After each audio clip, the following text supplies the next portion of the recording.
Dr. Elise Montgomery's hands trembled as she clutched the termination notice. Through the glass walls of her former office, she watched security escort Marcus Reynolds from the building, the bank teller who'd sneered, "People like you," when she tried to deposit her inheritance check last month. The satisfaction was hollow. She'd bought Heritage National Bank to prove a point, but exposing one racist teller was just the beginning. As she stared at her phone displaying threatening messages from unknown numbers, Elise realized she'd awakened something dark and powerful within the banking system. What invisible forces had she disturbed, and would she survive their retaliation? Before we begin this shocking true story of corporate racism and one woman's fight for justice, let us know where you're watching from in the comments.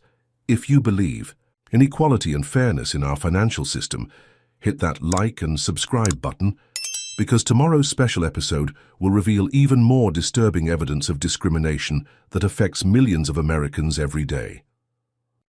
The cool marble floors of Heritage National Bank echoed under Dr. Elise Montgomery's confident stride as she approached the teller window. Westlake District's most prestigious financial institution catered to the neighborhood's affluent residents, its polished brass fixtures and mahogany desks radiating old money and tradition. Elise adjusted her designer blazer, tucking a strand of silver-streaked hair behind her ear as she joined the short line of customers. She debated visiting her usual bank downtown, closer to her neurosurgery practice, but this branch was nearest. To her grandmother Catherine's attorney, who had just handed her the inheritance check, $2.3 million made out to Dr. Elise Montgomery. Even for her, accustomed to a comfortable surgeon's salary, the amount was substantial. The check felt heavy in her hands, a final gift from the woman who'd raised her after her parents' death. When her turn came, Elise approached teller Marcus Reynolds, a young white man with meticulously styled blonde hair and a crisp navy suit. His welcoming smile vanished the moment she stepped forward, replaced by a look of thinly veiled skepticism. "How may I help you?" Marcus asked, his tone oddly formal compared to the warm greetings he'd offered previous customers. "I'd like to deposit this check, please," Elise said, sliding the document beneath the glass partition. Marcus barely glanced at the check before looking back at Elise with arched eyebrows. "This is for over $2 million. "Yes, it's an inheritance from my grandmother," Elise explained, reaching for her ID. "I have all the necessary documentation." Marcus picked up the check with his fingertips, as if it might be contaminated. "We have protocols for unusual transactions like this. People like you don't typically handle transactions of this size." The words hung in the air like a slap. Several customers in line glanced over. Elise felt heat rising in her cheeks. Not from embarrassment, but from controlled anger. "People like me," she repeated. "I mean people who aren't regular customers here." Marcus backpedaled unconvincingly. "I'll need to see extensive identification."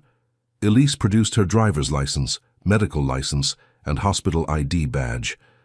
"I'm Dr. Elise Montgomery, Chief of Neurosurgery at Metro General. Is there anything else you need?" Marcus made a show of scrutinizing her identification, then called over his supervisor. "Mr. Warner, I have a situation here." Clayton Warner, the branch manager, approached with the same look of suspicion. He was older, with silver temples and an expensive suit, but his expression mirrored Marcus's disdain. "Is there a problem?" Elise asked directly. "We need to verify the authenticity of this check," Clayton explained with exaggerated patience. "Large deposits from new faces require additional scrutiny." "I understand banking protocols," Elise countered, "but I've provided multiple forms of identification. The check is from Brookfield Trust, drawn on your own bank." "Please take a seat," Clayton instructed, gesturing to a waiting area. "This could take some time." For 2 hours, Elise watched as other customers came and went, completing their transactions in minutes. Each time she approached the desk to inquire about progress, she was told they were still verifying. Several employees glanced her way, whispering among themselves. Finally, Clayton approached her with a tight smile that didn't reach his eyes. "Dr. Montgomery, thank you for your patience. There seems to be some confusion regarding this check. The only confusion here is why I'm being treated differently from every other customer," Elise replied, her patience exhausted. I've been watching white customers deposit checks without this level of scrutiny. Clayton's smile faltered. I assure you, race has nothing to do with our verification procedures. Then perhaps you can explain why I've been sitting here for 2 hours while you presumably called Brookfield Trust, who could have verified the check's authenticity in minutes. The surrounding conversations hushed as other customers turned to watch. Clayton's face reddened. If you'd like to speak privately in my office. I don't think that's necessary, Elise said, rising to her full height. I'm not just depositing an inheritance check, Mr. Warner. I'm depositing it as the new owner of Heritage National Bank shares that were part of my grandmother's estate. The change in Clayton's demeanor was immediate and dramatic. His eyes widened and he straightened his posture. Owner? Catherine Montgomery was my grandmother. According to her will, I now own a significant portion of Heritage National Financial Group, Elise continued, watching realization creep across his face. So apparently she's been a silent stakeholder for decades. Clayton's complexion had turned ashen. Ms. Montgomery, I had no idea. Please come to my office immediately. We'll expedite this deposit right away. That's Dr. Montgomery, Elise corrected. Him. And I think I'll take my business elsewhere today.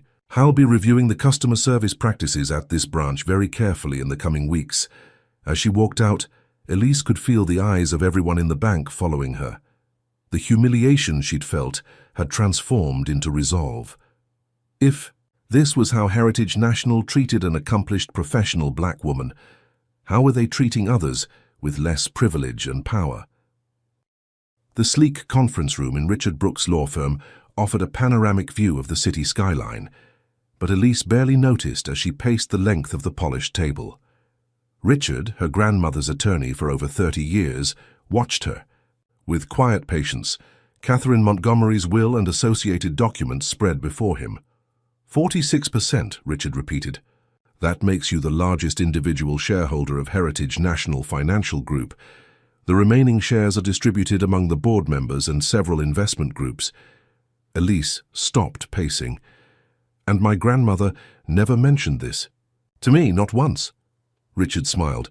Catherine was extraordinarily private about her financial affairs, but she did leave you this. He slid an envelope across the table. Inside was a handwritten note in her grandmother's elegant script. Elise, some battles can only be won from the inside. Use this as you see fit, with love and faith in your judgment, Grandma Kay. Memories flooded back. Catherine Montgomery had never explicitly discussed the discrimination she'd faced, but there were lessons woven through Elise's childhood. The importance of financial independence, the private tutoring in economics and business alongside Elise's, medical studies, the way her grandmother had insisted on accompanying teenage Elise to open her first bank account, overriding the teller who initially spoke only to Catherine, despite the account being in Elise's name. The board is calling an emergency meeting, Richard continued. Thomas Whitfield, the chairman, has requested you attend. Or? Elise raised an eyebrow. He implied they might challenge the inheritance if you're not willing to cooperate with their vision. Meaning they want to buy me out before I cause trouble, Elise translated. Most likely, Richard agreed. Look, Elise, you don't need this fight. You're already one of the most respected neurosurgeons in the country. You could sell these shares for a fortune and continue your medical work without distraction. Elise turned to the window, considering her options. The confrontation at the bank hadn't been an isolated incident. She'd experienced similar treatment throughout her life, just less blatant.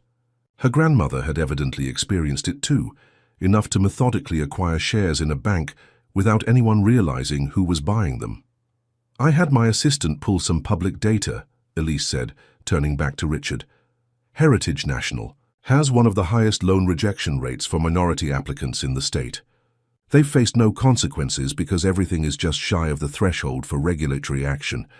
And you think you can change that? I think my grandmother thought I could, Elise replied. Otherwise, why leave me voting shares instead of converting them to non-voting stock? Richard leaned back. The board meeting is tomorrow evening at the Westlake Country Club. I should warn you that Thomas Whitfield has a reputation for protecting traditional banking values, whatever that means. Oh, I think we both know exactly what that means, Elise said, picking up her grandmother's note again. Tell them I'll be there."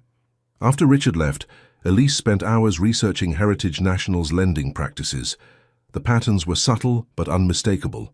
Loan denials in predominantly Black and Hispanic neighborhoods, higher interest rates for minority business owners, extra verification steps for certain zip codes. It wasn't just Marcus Reynolds or Clayton Warner. The problem was systemic. Have you ever faced discrimination at a bank or financial institution?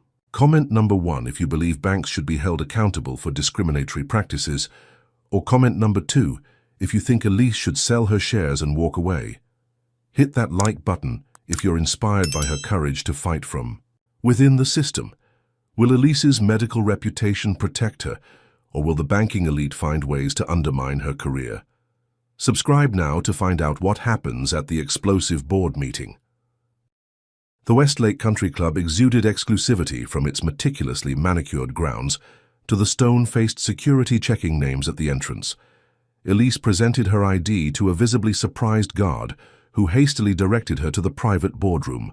After confirming her name on his list, the Heritage National Bank Board meeting was already underway when Elise entered.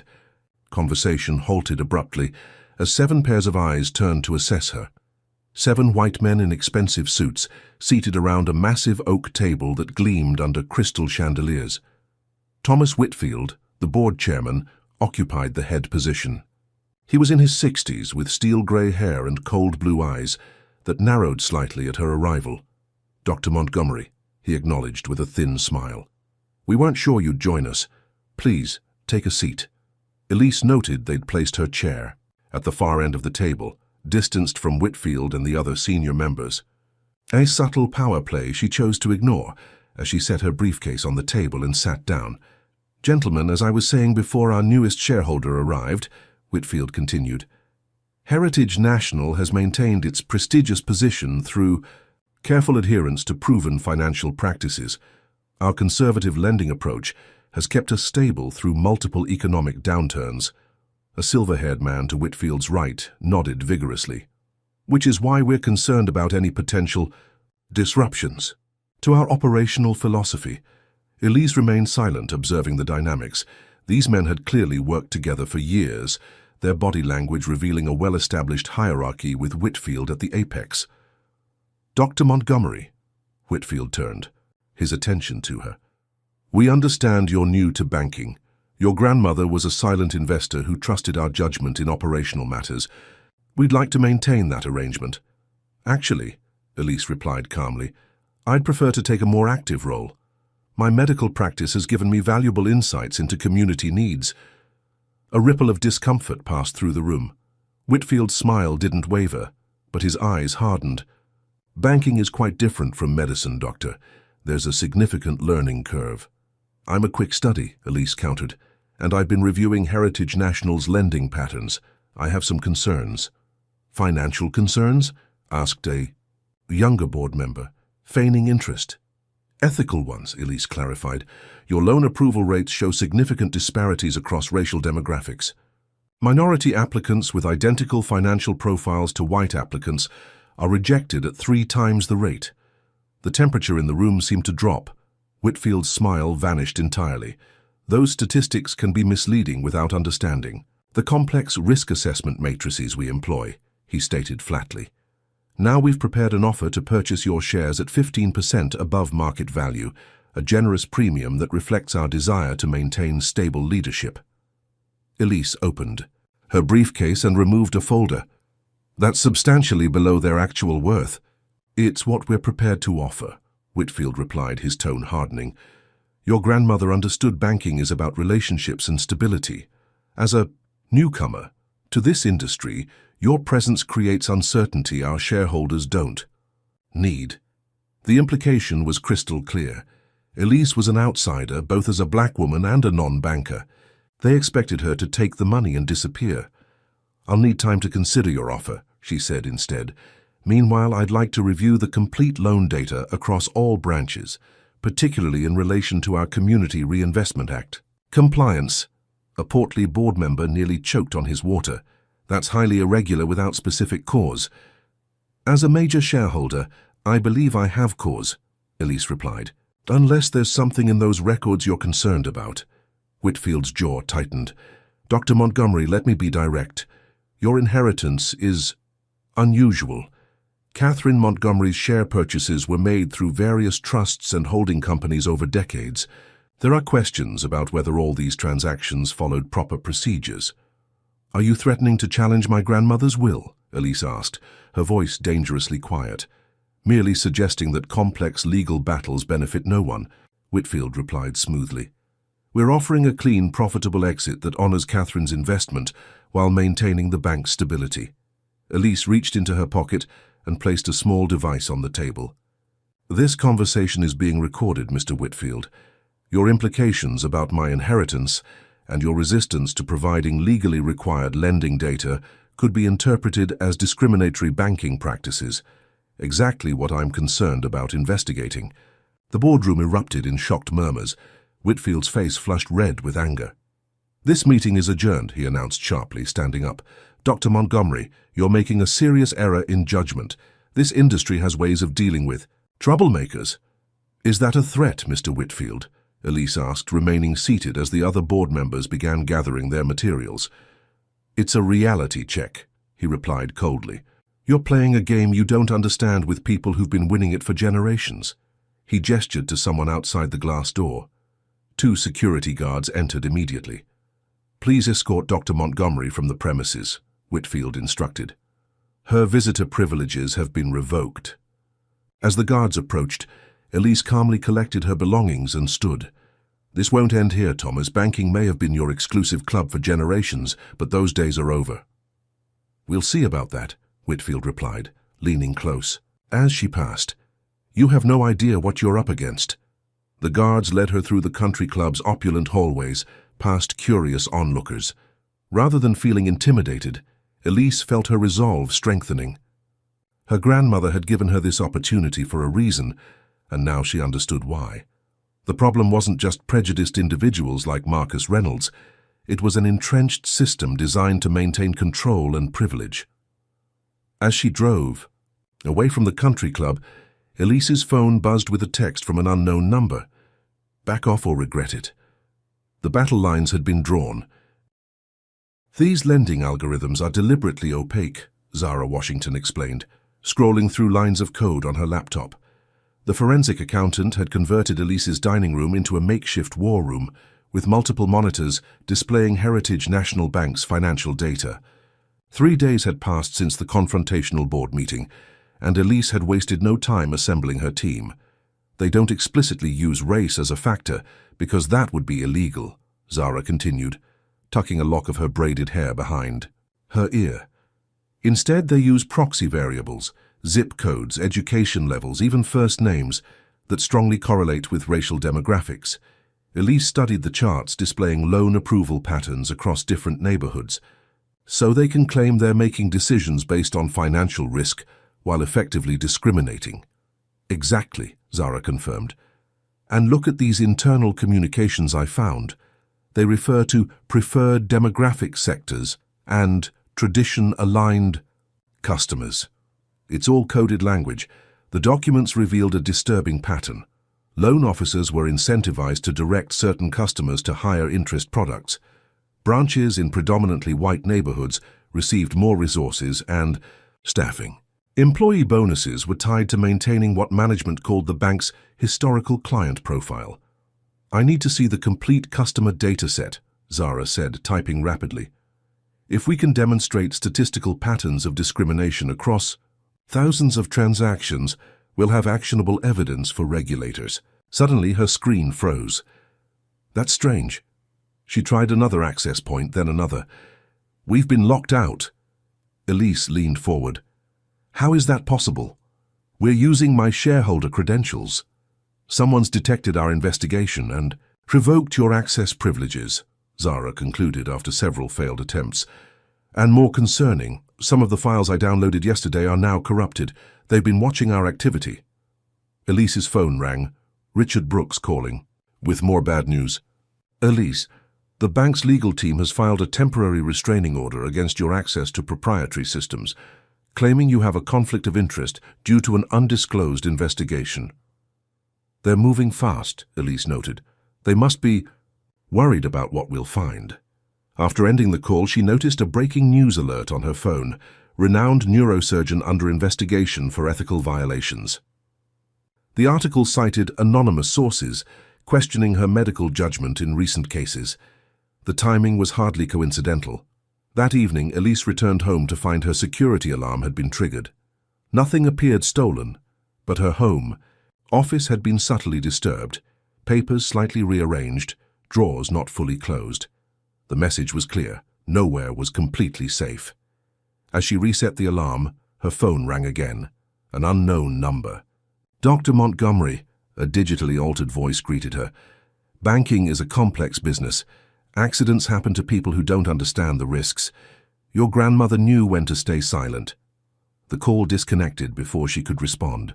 Moments later, a text message arrived with her home address and the times she'd left and returned today. They were watching her. Undeterred, Zara discovered something significant the next morning, a reference in the fragmented code to something called Heritage Alliance. "It's some kind of consortium," she explained, showing Elise a network diagram. "Heritage National isn't operating alone. They're sharing data and coordinating with other regional banks. It's like a cartel, systematically restricting financial access across multiple institutions." Elise studied the diagram with growing concern. "This is bigger than one prejudiced board. It's an entire shadow system. And they're willing to go to great lengths to protect it," Zara added grimly. "This is far more than just one teller's discrimination, isn't it? Comment number 1, if you've ever felt unfairly treated by a financial institution, or number 2, if you think the banking industry is already well regulated. Click the like button if you're stunned by how deep this conspiracy goes. Will Elise find allies within the banking system, or is she completely alone against this powerful network? Subscribe now to follow her dangerous investigation in our next episode. The coffee shop 3 blocks from Heritage National's downtown headquarters provided enough anonymity for Maya Rodriguez to feel safe meeting Elise. The young Latina executive had reached out through Richard Brooks rather than risking direct contact. Now she nervously glanced around before sliding a USB drive across the table. "I've been documenting the discrimination for 2 years, Maya explained in a hushed voice. "I started in loan processing and noticed the patterns. Identical. Applications with different outcomes based on neighborhoods or names. When I raised concerns, they promoted me to compliance oversight, thinking I'd stay quiet." Elise pocketed the drive. "Why risk your career to help me?" Maya's expression hardened. "My parents lost their restaurant during the financial crisis. 3 loan applications denied despite perfect credit. A white colleague with identical financials got approved immediately. I joined banking to change things from inside, but it's worse than I imagined." The drive contained damning evidence, internal memos directing employees to apply enhanced scrutiny to certain applications, training materials teaching subtle ways to discourage non-traditional customers, performance reviews praising staff who maintained the bank's legacy client base. "There's more," Maya confided. "This policy comes directly from Thomas Whitfield and his inner circle. They call it financial stewardship, preserving banking's cultural heritage. It's systematic and deliberate. Their collaboration proved immediately fruitful." Maya had access to systems that Elise's credentials no longer reached. Together with Zara, they mapped the full extent of the discrimination.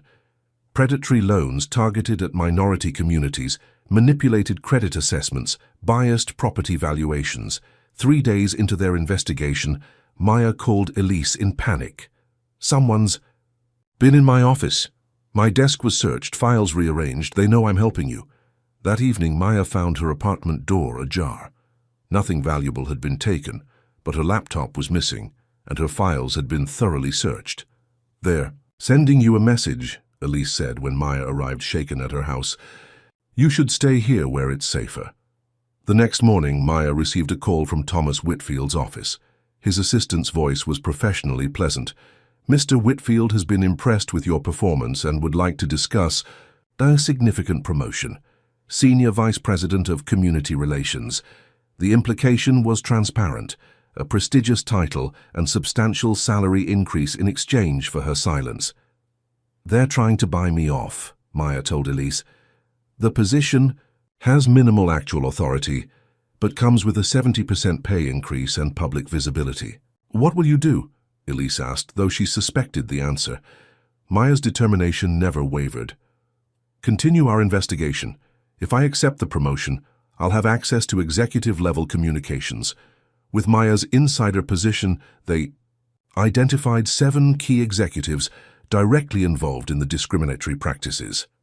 The central figure remained Thomas Whitfield, whose banking philosophy explicitly emphasized traditional values and cultural alignment in lending decisions. Most disturbing was Maya's discovery of the upcoming quarterly shareholder meeting agenda. Whitfield planned to introduce a resolution transferring substantial voting authority from individual shareholders to the executive board, effectively neutralizing Elise's ownership power. "We have 3 weeks to gather enough evidence for the shareholder meeting," Elise determined. "If we can present proof of discrimination to the major institutional investors, we might block Whitfield's resolution." "It's risky," Maya warned. "These institutional investors have long-standing relationships with Whitfield. Many sit on multiple boards together." "Then we'll need to make our case irrefutable," Elise replied, "and find allies they can't ignore as they develop their strategy." Neither woman noticed the unmarked car parked across the street from Elise's home, its occupants photographing everyone who entered or left. The letter from the State Medical Board arrived on embossed stationery, its official seal and formal language masking the devastating implications within. "Multiple complaints have been filed regarding your patient care," it stated. "Pending investigation, your cases will undergo mandatory review." Elise read it twice, her hand trembling slightly. The complaints cited 3 patients she had never treated, alleging serious medical errors. "They're fabricated," she told Richard over the phone. "Complete fiction, but disproving false allegations takes time. Time they know I need for the shareholder meeting."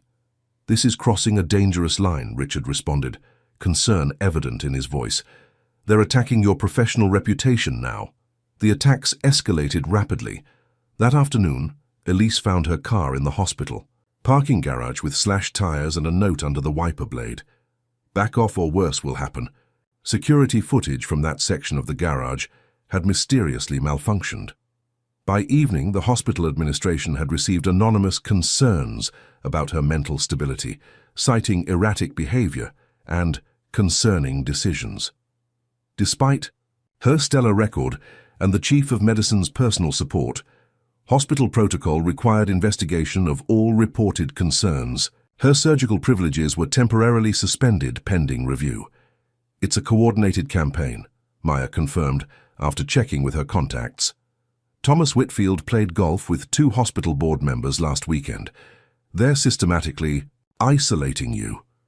The next blow came when Elise attempted to access her bank accounts, not at Heritage National, but at competing institutions where she deliberately maintained her finances. Suspicious activity flags had frozen all her accounts. No transactions could be processed until security reviews were completed, reviews that mysteriously encountered delays at every step. Local business publications ran articles questioning her financial acumen, citing sources close to the situation, who suggested she was emotionally unstable and unqualified to participate in bank governance. One particularly vicious piece implied she had manipulated her grandmother into changing her will. "They're trying to paint you as angry, unstable, and financially naive," Zara observed, scrolling through the coverage. "Every negative stereotype about black women wrapped into one character assassination." That night, Elise noticed a black sedan parked across from her house. Through her security cameras, she observed men in suits photographing her home and tracking her movements when she called the police. The car was gone before officers arrived. The officers seemed skeptical of her concerns, suggesting she was under stress and imagining threats. Richard called with more alarming news. They've filed a legal challenge to Catherine's will, claiming she lacked capacity when the final amendments were made. They found a former caregiver willing to testify that Catherine was confused in her final months. "That's absurd," Elise countered. "My grandmother was sharp until the end. Her doctors will confirm it." They're creating enough legal uncertainty to tie everything up in court, Richard explained. Even if we ultimately win, the delays could extend past the shareholder meeting. The coordinated attack extended beyond Elise. Maya discovered her parents' small business loan was suddenly under review for compliance issues. Zara's other clients began receiving calls questioning her professional methods. Even Richard faced a surprise audit from the Bar Association based on an anonymous ethics complaint. That night, Elise awoke to the sound of breaking glass. Someone had forced entry into her home. Heart pounding, she silently activated the panic button on her phone and retrieved the legal handgun she kept secured in her bedroom safe. She could hear footsteps moving methodically through the house, searching. When police finally arrived, the intruder was gone, leaving behind only a typed note on her kitchen counter. "Next time you won't hear us coming." The responding officers took a report, but seemed skeptical of her claims about bank-related threats.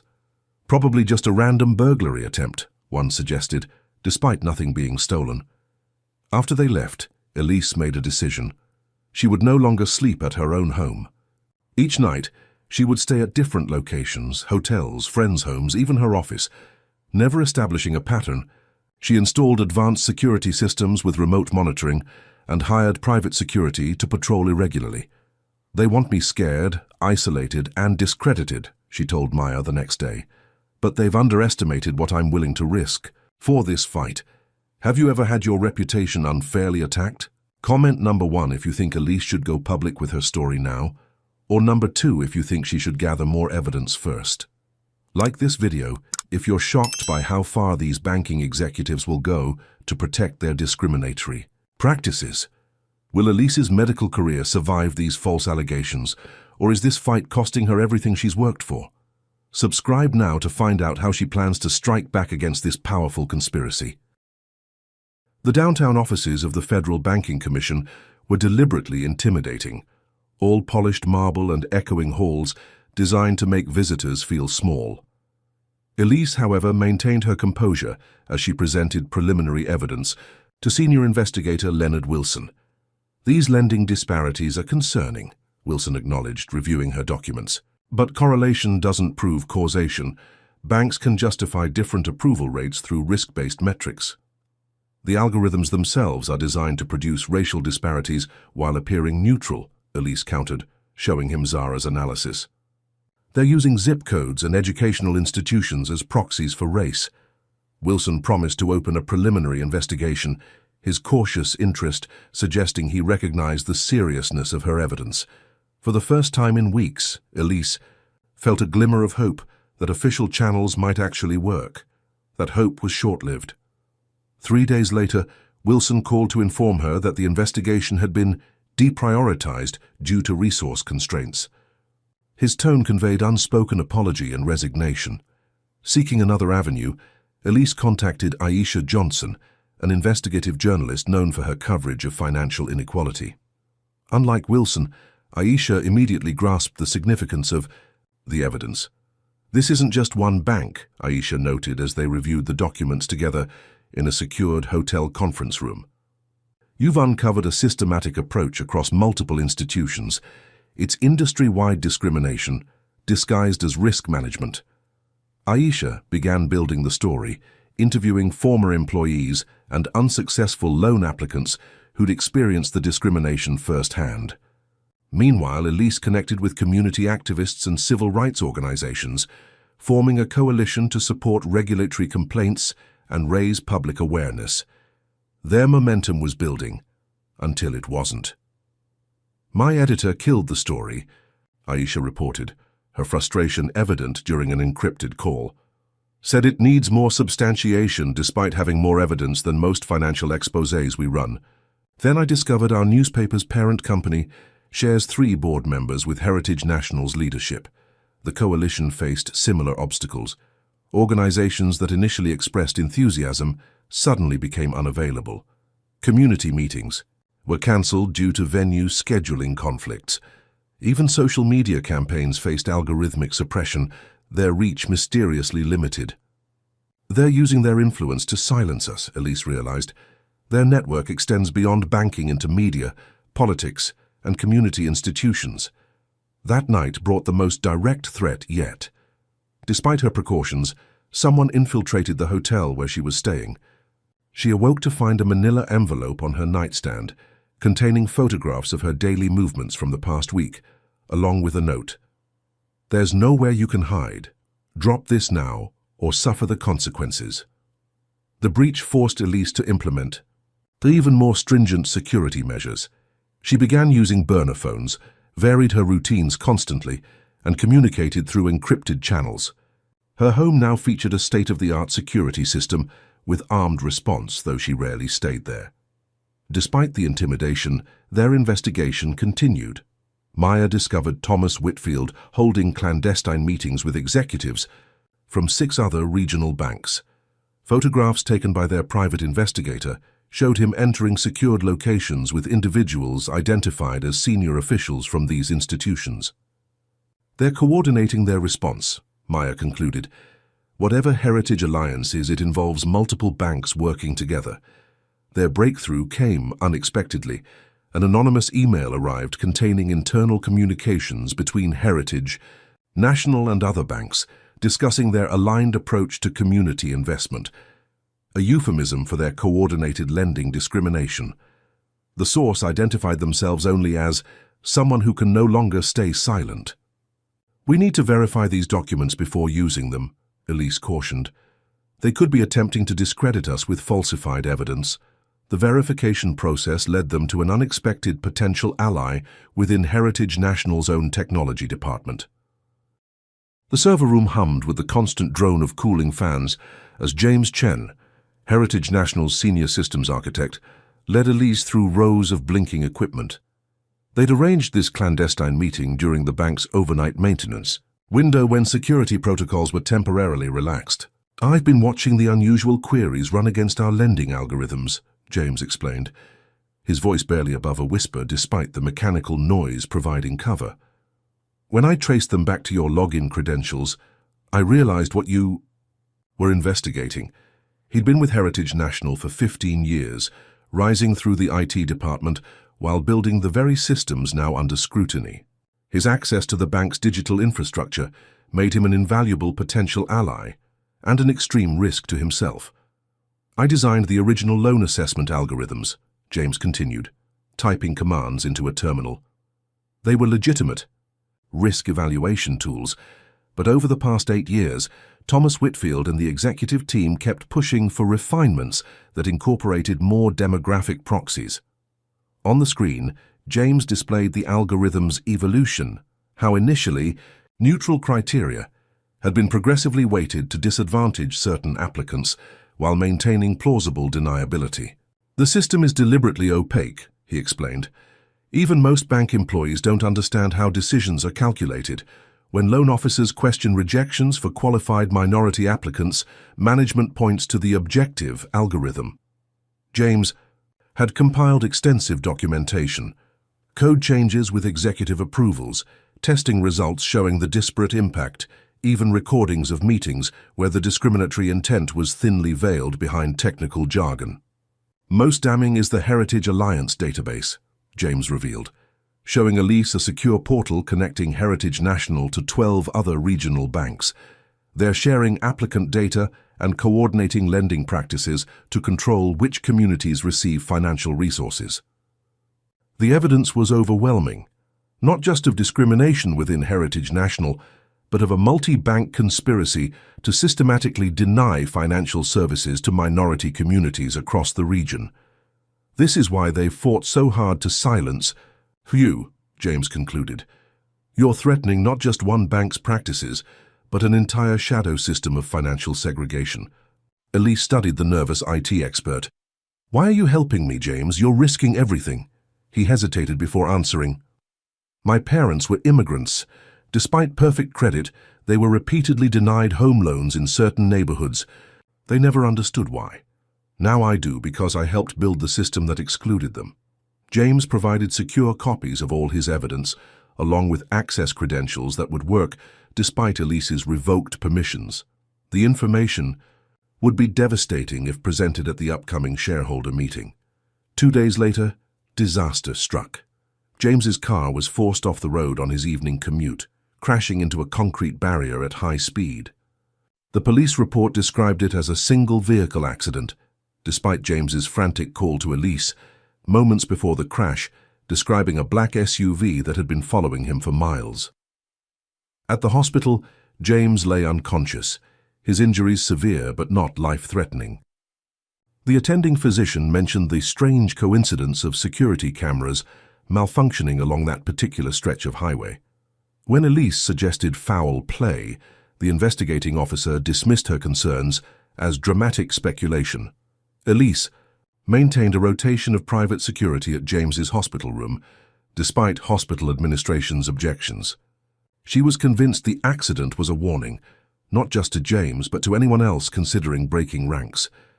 That evening, Thomas Whitfield called her directly, the first time he'd contacted her since the contentious board meeting.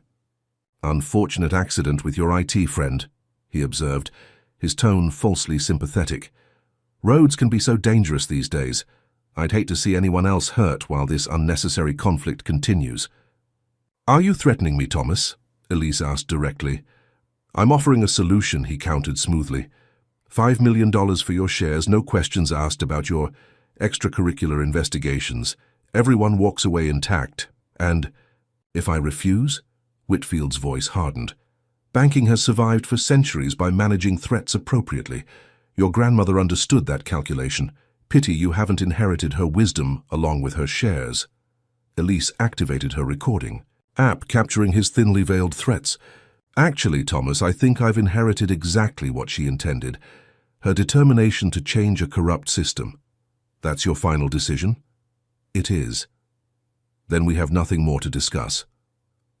As the call ended, Elise felt a strange combination of fear and clarity. The danger was escalating, but so was her conviction. James had risked everything to provide evidence. She wouldn't let his sacrifice be in vain. Would you risk your safety to expose corruption like James did? Comment number 1 if you think whistleblowers are heroes who deserve protection. Or number 2, if you think they create unnecessary trouble. Hit the like button if you're amazed by James's courage in coming forward. With James hospitalized and Thomas making direct threats, can Elise find a way to use this evidence before it's too late? Subscribe now to see her dangerous plan unfold in our next episode.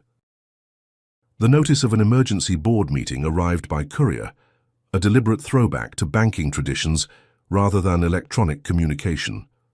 Thomas Whitfield had scheduled the session for Friday afternoon at Heritage National's executive boardroom, citing urgent governance matters requiring immediate attention. "He's making his move before the shareholder meeting," Richard confirmed after consulting his banking industry contacts. "The agenda includes a vote on your fiduciary fitness to hold voting shares." Elise studied the formal language of the notice.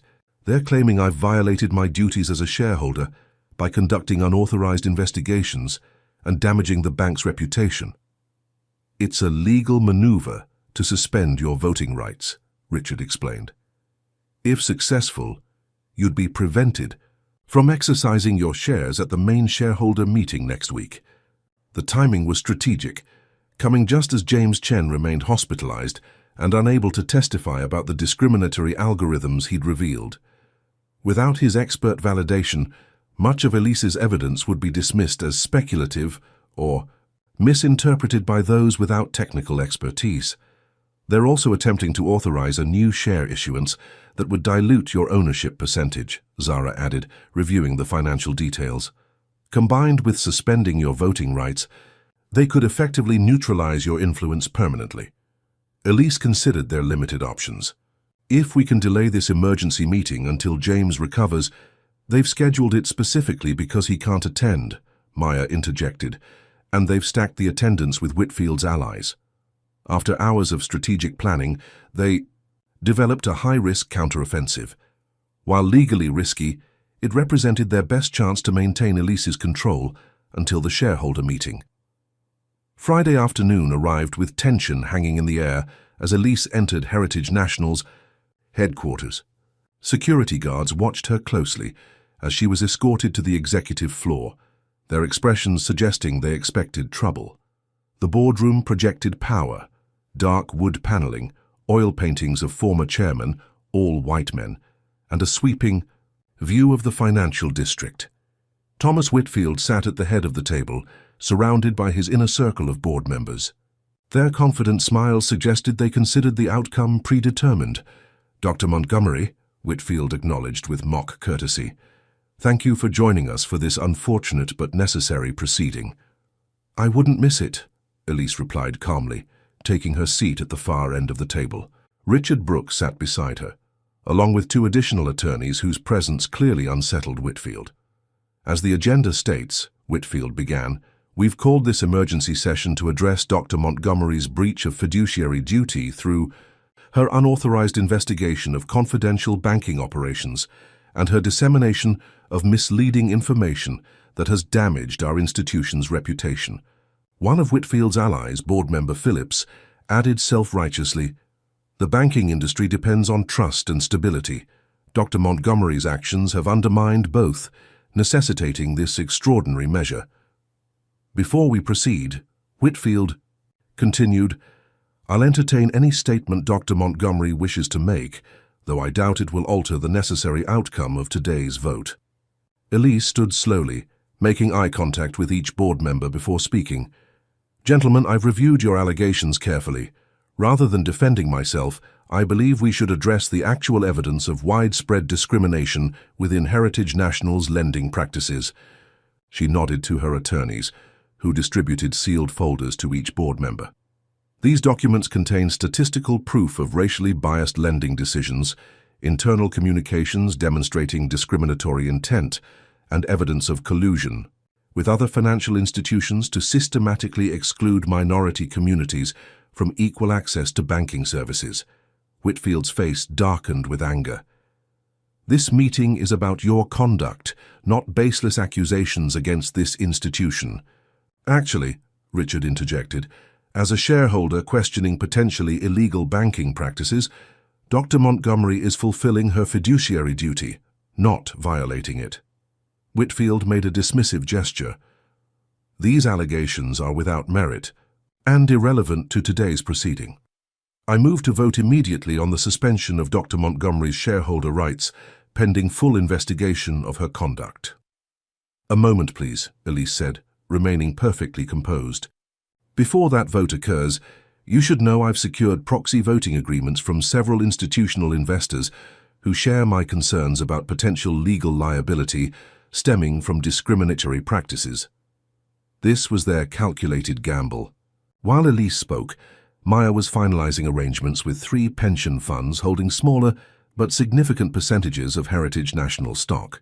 The fund's legal teams had reviewed preliminary evidence and recognized the potential litigation risks of being associated with discriminatory practices. Whitfield's confident expression faltered. "That's impossible. Our institutional investors have always supported management decisions." "Times change," Elise replied, sliding another document toward him. "With these proxy votes combined with my shares, I now control 53% of voting stock, enough to block your emergency motion and, if necessary, call for new board elections." Whitfield snatched the document, scanning it with growing alarm. "This meeting is adjourned while we verify these supposed proxy agreements," he announced abruptly, standing to leave. "Actually," Richard interjected, "corporate bylaws require that once a meeting has commenced, all agenda items must be addressed unless a majority votes to adjourn. Given the proxy situation, Dr. Montgomery now holds that majority." The boardroom erupted in chaos as Whitfield's allies began arguing procedural points, while frantically checking their phones for confirmation of the proxy transfers.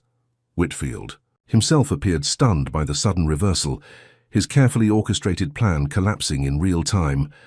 "I propose an immediate vote of no confidence in Thomas Whitfield as chairman," Elise announced into the disorder, "and his temporary removal pending investigation of his role in implementing discriminatory lending practices."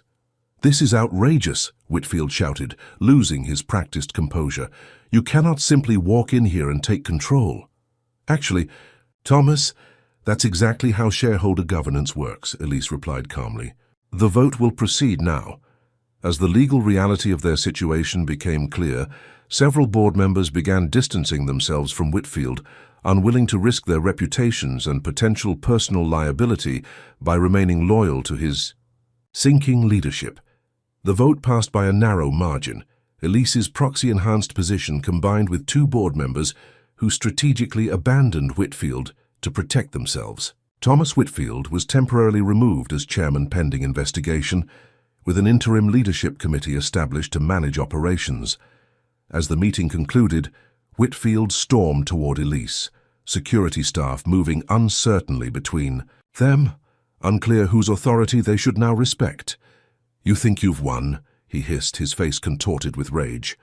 "This isn't over. Banking has ways of dealing with people like you. You won't live to see another meeting." Security finally intervened, escorting the former chairman from the boardroom as he continued making threats. Elise maintained her composure until he was gone, then sat down, the magnitude of what they'd accomplished and the danger they'd invited settling over her. "He won't stop," Maya whispered, joining her at the table. "If anything, he's more dangerous now." "I know," Elise replied quietly. "But for the first time, we have actual power to expose what's been happening. The question is whether we can use it quickly enough." The Heritage National Executive offices hummed with tense activity as Elise established a secure work area in what had been Thomas Whitfield's private suite. With temporary authority granted by the emergency board vote, she had 72 hours before a special shareholder meeting would determine permanent leadership.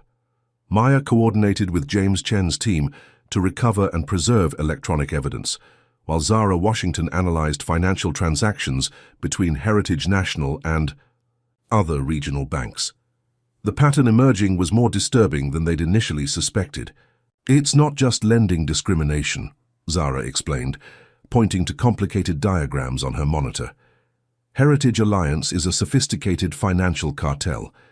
These 12 banks have created a shadow system for extracting wealth from minority communities while appearing to operate independently. The documents revealed a web of interrelated practices: predatory loans targeted at specific neighborhoods, property devaluations in minority areas to limit equity growth, excessive fees hidden in complex contracts, investment capital strategically directed away from certain communities, while public statements claimed commitment to diversity. "The genius of their system is plausible deniability," Maya noted, reviewing internal training materials. Individual loan officers aren't told the big picture. They follow procedures that seem risk-based, but collectively produce discriminatory outcomes. Most disturbing was evidence of political and judicial influence. Campaign contributions to key officials overseeing banking regulations, judges with financial ties to Heritage Alliance members, regulatory staff offered lucrative private sector positions after making favorable decisions. This is why regulatory oversight has failed, Elise realized. The system is designed to protect itself through strategic corruption. As they compiled their findings, Heritage Alliance didn't remain passive. Coordinated cyber attacks targeted their secure servers, attempting to corrupt or delete evidence. Maya's parents received a foreclosure notice on their business property, despite being current on payments. The hospital where James Chen was recovering reported attempted unauthorized access to his room. When the Financial Times prepared to run an exposé based on leaked documents, their publisher received a call from a major Heritage Alliance shareholder, threatening to withdraw all advertising from their publications globally. The story was pulled hours before publication. Elise received her most chilling threat that evening.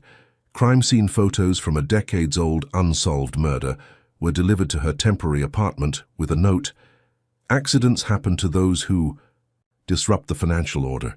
Your grandmother understood eventually, will you?" The implication was unmistakable. Catherine Montgomery's quiet accumulation of bank shares over decades might have come after a similar confrontation with the banking establishment, one that ended with a threatening demonstration of their power. "We need to release everything." "We have," Maya argued during their strategy session. "Make it all public before they can stop us." "They control too many media channels," Elise countered. "And without context, complex financial evidence won't generate public outrage.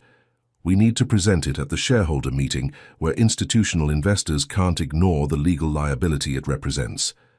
Their debate was interrupted by an Urgent call from Richard. Thomas Whitfield has scheduled a private meeting with our major institutional shareholders tomorrow morning. He's flying in their representatives from across the country. Before our shareholder meeting? Elise asked, immediately grasping the implications. Exactly. He's trying to undermine your proxy support by presenting his own narrative first. The timing left no room for error. If Whitfield convinced the institutional investors that Elise's evidence was misleading, or that he had the situation under control, their temporary alliance with her would dissolve. The entire effort to expose Heritage Alliance would collapse. We need to find out where that meeting is happening, Elise decided, already formulating a desperate counter-strategy. Dawn broke over the city as Elise's team scrambled to locate Thomas Whitfield's secret shareholder meeting. His administrative assistant, sympathetic to their cause after years of witnessing discrimination, confirmed it was scheduled for the Grandview Hotel's Executive Conference Center, but a last-minute security alert revealed Whitfield had changed the location without updating the official calendar. "He's deliberately keeping you away from these investors," Richard warned during their emergency conference call. "If he convinces them you're unstable and your evidence is manipulated, they'll withdraw their proxy support." Maya's contacts in hotel security eventually traced Whitfield's revised booking to the exclusive Lakeside Club, a private venue with restricted access and heightened security. By the time Elise arrived, the meeting was already underway with armed security blocking the entrance. "Dr. Montgomery is not authorized for today's session," the security director informed her firmly. Mr. Whitfield left specific instructions. While Richard engaged the guards in a legal debate about shareholder rights, Maya guided Elise to a service entrance she'd identified through the building plans. A sympathetic kitchen worker, whose mortgage application had been repeatedly denied despite perfect credit, provided access through the service corridors. Inside the opulent meeting room, Thomas Whitfield was delivering a polished presentation to 24 institutional investor representatives. His confident voice carried through the partially opened door, where Elise paused to assess the situation. Dr. Montgomery's accusations reflect a fundamental misunderstanding of modern risk assessment practices, Whitfield was explaining smoothly. Her medical background, while impressive, has left her ill-equipped to interpret complex financial algorithms. Digital slides displayed carefully selected data, showing the bank's performance metrics without demographic breakdowns. Another slide showed a photograph of Elise leaving James Chen's hospital room, presented as evidence of her increasingly erratic behavior and concerning associations. Furthermore, psychological experts have reviewed her recent conduct and raised serious concerns about potential persecution delusions, Whitfield continued. Her grandmother's passing appears to have triggered a concerning decline in her professional judgment. The investors were taking notes, their expressions reserved, but receptive to Whitfield's authoritative explanation. He was systematically dismantling Elise's credibility before she could present actual evidence. Making a split-second decision, Elise texted Maya, "Connect to presentation system now." Maya, who had gained access to the hotel's IT infrastructure through James Chen's team, remotely accessed the conference room's presentation system. Within seconds, Whitfield's carefully curated slides disappeared, replaced by the actual evidence they'd compiled. Elise pushed open the doors and walked confidently to the front of the room. The investors turned in surprise while Whitfield froze, mid-sentence, his composure cracking at her unexpected appearance.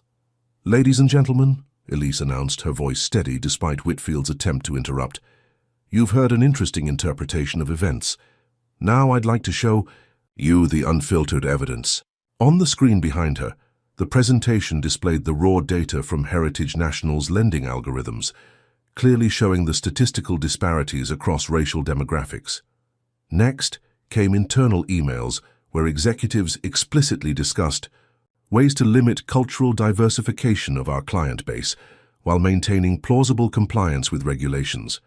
"This isn't about risk assessment," Elise continued, as Whitfield tried unsuccessfully to regain control of the presentation system. "It's about systematic discrimination disguised as financial prudence." The evidence continued streaming across the screen. documentation of the Heritage Alliance network, coordinated lending restrictions across multiple institutions, and the statistical impact on minority communities' wealth development. Whitfield lunged toward Elise, his carefully maintained facade finally shattering. "This is corporate espionage. She's manipulated this data." Security personnel moved uncertainly, caught between conflicting authority figures, as Whitfield's behavior became increasingly erratic. When he grabbed Elise's arm, attempting to physically remove her from the podium, the room fell silent in shock at the public display of aggression. "Mr. Whitfield," one prominent investor spoke up, "this behavior is concerning, to say the least." Unknown to Whitfield, the entire confrontation was being recorded by the conference room's security system, with Maya ensuring the footage was simultaneously backed up to secure servers. His physical intimidation of Elise, captured clearly on video, undermined any remaining credibility he might have had with the institutional investors. As security finally intervened, separating Whitfield from Elise, the conference room doors opened again. Federal agents entered, led by a senior investigator from the Financial Crimes Division. "Thomas Whitfield," the lead agent announced formally, "we have a warrant for your arrest on charges of wire fraud, conspiracy to violate fair lending laws, and obstruction of justice." The evidence Elise's team had compiled hadn't just been prepared for shareholders. They had simultaneously submitted it to federal authorities through carefully cultivated contacts who had managed to keep the investigation secret, despite Heritage Alliance's extensive influence. As Whitfield was led away in handcuffs, still shouting threats and accusations, the institutional investors turned their full attention to Elise. The documentation she presented was irrefutable, the legal liability it represented undeniable, and Whitfield's behavior had removed any remaining doubt about the veracity of her claims. By meeting's end, the proxy agreements were strengthened rather than withdrawn, with additional support secured from previously neutral shareholders. The special shareholder meeting scheduled for the following day would now be a formality. Elise had secured the authority needed to implement comprehensive reforms throughout Heritage National Bank. 3 months after Thomas Whitfield's dramatic arrest, Heritage National Bank headquarters had undergone a transformation that went beyond the physical renovation of its executive floor. Under Elise Montgomery's interim chairwomanship, the institution was steadily confronting its discriminatory past and implementing structural changes that rippled throughout the banking industry. The aftermath of the Heritage Alliance exposure had triggered federal investigations into 12 regional banks, with indictments against 27 banking executives for conspiracy to violate fair lending laws. Financial media outlets, initially reluctant to cover the story, now featured daily updates on the industry-wide reckoning. Elise stood at the window of what had been Thomas Whitfield's office, now converted into a collaborative workspace where her diverse leadership team was finalizing their latest initiative, the Community Investment Fund that would direct $500 million toward previously redlined neighborhoods. "The lending algorithm audit is complete," Maya announced, now officially serving as Executive Vice President of Community Banking. James Chen's team has rebuilt the system from scratch with transparent criteria and triple redundant equity checks. James himself had recovered from his injuries and now led the bank's newly established Ethics in Banking Technology division, working with federal regulators to develop industry standards for algorithmic fairness. His whistleblowing had inspired others across the financial sector to come forward with similar evidence of discrimination. "The quarterly numbers actually exceeded projections," Zara added, reviewing financial reports. "Turns out banking inclusively is not just ethical, it's profitable. We've accessed markets our competitors ignored for decades." The board, now restructured with diverse representation, had unanimously approved Elise's permanent appointment as chairwoman after witnessing the positive impact of her interim leadership. Heritage National was being transformed from a symbol of discriminatory banking into a model for institutional change. As the team dispersed to continue their work, Richard arrived with a sealed container from the evidence storage facility handling Catherine Montgomery's estate. "This was in your grandmother's safety deposit box," he explained, placing it on the desk. "The executor instructions specified it should only be delivered to you after you'd served 90 days in a leadership position at Heritage National." Inside, Elise found decades of meticulously organized journals documenting Catherine Montgomery's own experiences with banking discrimination and her strategic response. A multi-generational plan to change the system from within by quietly acquiring shares while training her granddaughter for the eventual confrontation. "She knew," Elise whispered, reading entries dating back 40 years. She was building toward this moment her entire life. The journals revealed Catherine had once been a promising financial analyst whose career was systematically undermined by the banking establishment of her era. Rather than accepting defeat, she had channeled her considerable talents into a patient, deliberate acquisition of banking shares through various front companies and trusts, all while ensuring Elise received both the education and moral foundation needed to complete her mission. "Your inheritance wasn't just wealth," Richard observed as Elise processed this revelation. "It was purpose." That afternoon, as Elise reviewed loan applications personally, a familiar name appeared in the queue: Marcus Reynolds, the teller, whose discrimination had started this entire journey. After his termination, he'd struggled to find employment and now sought a small business loan to start a consulting company. Under the old system, his application would have been denied due to his current financial circumstances. Under the new, more holistic evaluation criteria, which considered potential rather than just current status, he qualified for conditional approval. Elise personally signed the approval, adding a handwritten note. "People like me believe in second chances and growth. Don't waste this opportunity." The following week, Elise announced the establishment of the Catherine Montgomery Banking Equity Foundation, an independent watchdog organization that would monitor discrimination across the financial industry and provide resources for affected communities. Funded with $50 million from Heritage National and contributions from other reformed institutions, it would ensure that the progress made would continue regardless of any single leader's tenure. As she addressed the Foundation's inaugural meeting, Elise reflected on the journey from that first humiliating interaction with Marcus Reynolds to this moment of systemic change. "Banking isn't just about money," she told the assembled advocates, regulators, and reformed banking leaders. "It's about opportunity, security, and the chance to build generational wealth. When these services are denied based on race, we all lose, economically and morally." My grandmother understood that change sometimes requires decades of patient work from the inside.